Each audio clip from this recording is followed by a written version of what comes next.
Mes chers amis, bonjour ou bonsoir. Alors cette vidéo est un peu spéciale parce que j'ai pas l'intention de vous faire un Dvar Torah comme je le fais d'habitude, mais plutôt de vous associer à ce que j'ai vécu aujourd'hui. Je suis à l'instant à Jérusalem et je reviens de Tel Aviv où j'ai passé l'après-midi avec d'autres personnes, d'autres volontaires de Aleph Ledorot, dans l'hôpital donc Ichilov, à visiter des blessés qui sont soit des soldats, soit des gens qui habitent dans le sud d'Israël. Et je voudrais partager un petit peu avec vous. Je voudrais vous raconter d'abord l'histoire de ce soldat dont on ne peut pas connaître beaucoup de détails. Il a été blessé, il fait partie d'une unité qui est apparemment très particulière. Et c'est une personne, un soldat particulièrement valeureux.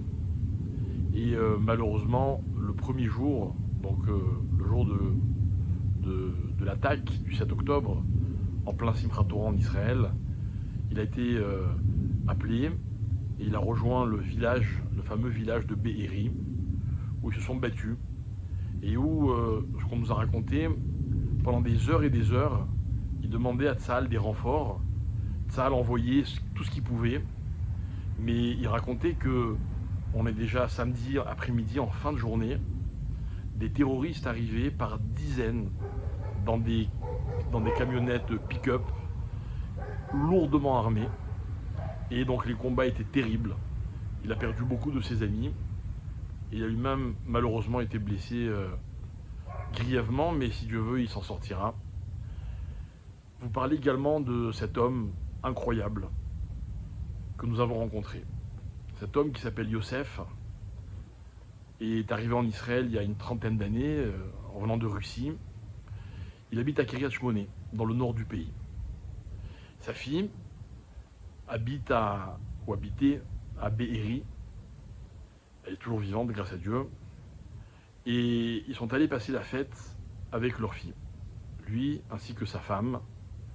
Et donc il y avait sa fille avec ses 3 enfants. Et voilà que donc ils ont été attaqués. Ils ont eu le temps de se réfugier dans la chambre forte, dans le fameux mamad. Et puis alors qu'ils étaient enfermés dans le mamad, ils ont reçu un appel d'urgence d'une de leurs voisines, une dame âgée, qui leur dit: je suis enfermé moi aussi dans ma chambre forte, mais les terroristes ont mis le feu à ma maison, et si je ne sors pas du mamad, je vais mourir. Ils sont allés l'aider. Ils se sont recouverts de serviettes mouillées. Ils avaient un seau d'eau dans leur chambre forte, et des serpillères, des serviettes. Ils se sont recouverts avec ces serviettes mouillées. Ils sont rentrés dans cette maison en feu. Ils ont sorti cette femme. Ils l'ont accompagnée chez une voisine. Et eux, ils sont retournés dans leur maison où leurs enfants les attendaient. 3 petits-enfants. Et pendant des heures et des heures et des heures, ils se sont enfermés. Ils tenaient la poignée. Donc ce monsieur nous raconte, un monsieur qui a plus de 70 ans, lui et sa femme tenaient la poignée à tour de rôle pour ne pas que les terroristes puissent ouvrir la porte de cette chambre forte. Et au bout de plusieurs heures, les terroristes ont jeté une grenade. Une grenade qui a fait énormément de dégâts. Lui, il a été très grièvement blessé. Je ne veux même pas vous décrire ses blessures parce que je ne sais pas qui écoute la vidéo. Mais il a été blessé de façon irrémédiable. Et sa femme aussi. Et il nous a raconté qu'il a attendu encore 5 heures et 10 minutes que l'armée arrive dans ce fameux Be'eri. Non pas que l'armée n'était pas là, mais l'armée était en plein combat avec les terroristes pendant des heures. Et à cause de ça, ils ne pouvaient pas rentrer dans le village. Et il a raconté que pendant ces 5 heures d'attente, alors qu'il était très grièvement blessé, perdu énormément de sang, il entend à un moment une femme en hébreu qui lui dit: moi aussi je suis juive, ouvre la porte, j'ai besoin que vous m'aidiez. Mais ils se sont méfiés, ils n'ont pas ouvert. Et en fait, cette femme était accompagnée de terroristes qui l'avaient forcé à dire cette phrase. Et comme ils n'ont pas ouvert, donc finalement ils l'ont prise, ils l'ont emmenée à Gaza. Ils l'ont fait interviewer sur la chaîne Al Jazeera. Et puis après, elle a été libérée. Et donc, elle a pu raconter ce qu'elle avait fait. Elle fait partie des rares personnes qui ont été libérées le jour même. Et donc, ce monsieur qui réapprend à marcher, qui réapprend à vivre, qui n'a pas encore pu voir sa femme, qui s'est fait opérer 5 fois, qui n'a eu que l'avis de sa petite fille qui est hospitalisée dans le même hôpital, dans un autre service, et qui est venue le voir. Et j'ai vu les photos. Et voilà, avec un courage incroyable. Il nous raconte son histoire. Il se met debout comme il le peut pour nous montrer qu'il fait des progrès. Et voilà qu'une dame est venue un moment pour lui offrir un livre de Tehillim. Et il a dit, je veux pas. Je ne veux pas. On n'a pas posé de questions. Ça aurait pu être une fausse note, mais écoutez la fin. Au moment de partir, on l'a tous enlacé, embrassé. Et je me suis permis de lire cette phrase. De lui dire, tu sais, c'est pas grave. Si tu n'as pas de livre de Tehillim, parce que toi, il faut que tu t'occupes de toi, que tu te soignes et que tu guérisses, et nous, on va prier pour toi. Et les larmes qui ont coulé de ses yeux à ce moment-là ont été pour moi la réponse la plus forte que tous les juifs, au fond d'eux, ils savent qu'ils ont besoin de tfilote, de prière. Et ils comptent sur nos prières. Et puis on a continué, et on est rentré dans une chambre dans laquelle il y avait une jeune dame, blessée au bras, entourée de sa famille. Je me suis approché d'elle.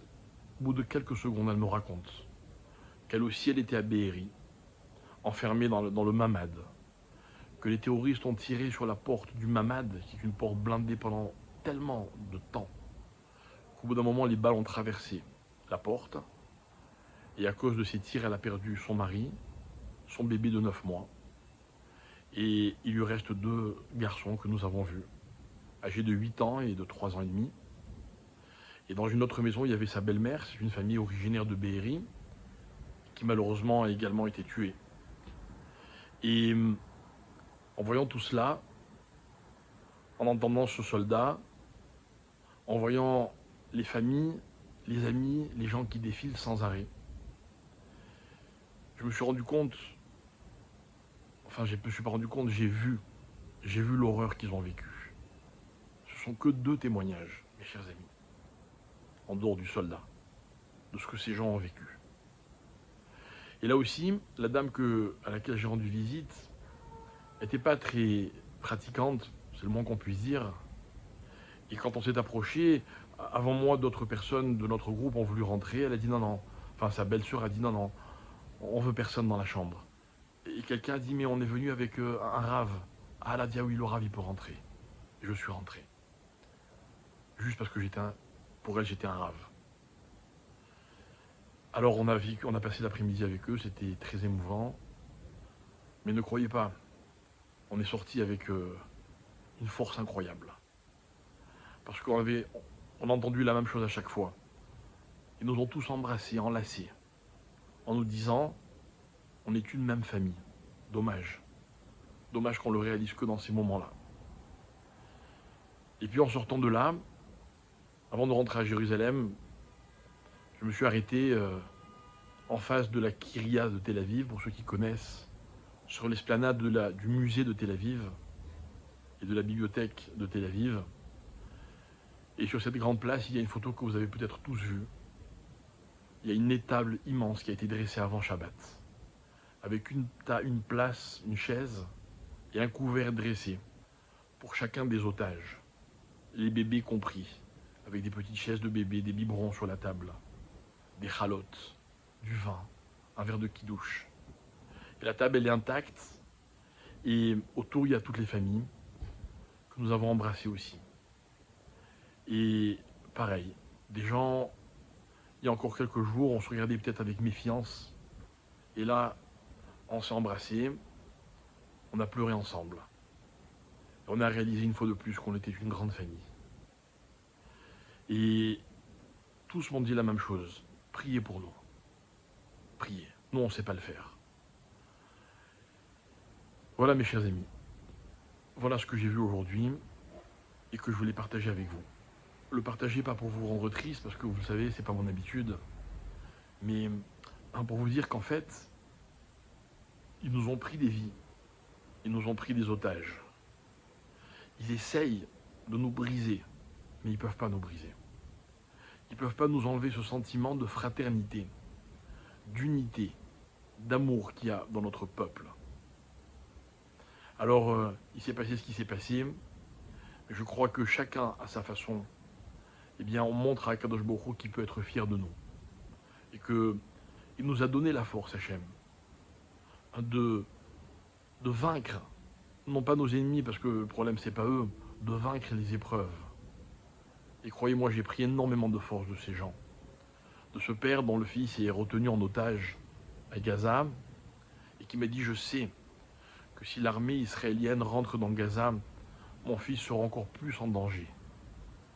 Mais je sais aussi que s'il doit être sacrifié pour que Israël puisse continuer à vivre, eh bien je l'accepte. Et je lui ai demandé de répéter cette phrase, parce qu'elle était trop dure à entendre.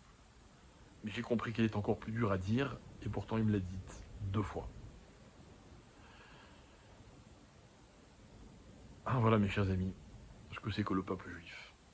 Un peuple déterminé, confiant, solide, qui doit être uni, parce que c'est dans l'unité, dans l'union, que nous sommes les plus forts. Et c'est notre réponse. Encore une fois, si je vous raconte tout ça, c'est parce que je veux que vous priez avec encore plus de ferveur et encore plus d'intensité. Avant cela, ce matin, je me suis permis de dire à la synagogue, quand on récitait des psaumes comme tous les matins, en ouvrant le Echal, je me suis permis de dire à tous ceux qui prient avec nous, je leur ai dit, quand vous allez dire les Tehillim, quand vous allez répondre Amen à la prière qu'on fait après les Tehillim, mettez-vous dans la peau d'une maman, d'un soldat blessé, d'un frère, d'un père, d'une grand-mère, qui prie pour son enfant, son mari, sa femme, son père. C'est ça qu'il faut qu'on ressente. Il faut qu'on arrive à ressentir ce que les autres ressentent. C'est ça la véritable unité. Et voilà pourquoi je voulais partager avec vous cette vidéo. Et je suis sûr que toutes ces larmes, que tout ce chagrin, mais aussi que tout cet espoir, et toute cette proximité, cet amour qu'il y a dans le peuple juif, eh bien fera que Kadosh Baruch Hu, très vite, va renverser la situation. Et Bezrat Hashem, on comprendra le sens de cette épreuve terrible, on en sortira grandi, on en sortira plus fort, et si Dieu veut que ce soit la dernière de toutes les épreuves que le peuple juif a vécues pendant toute son histoire.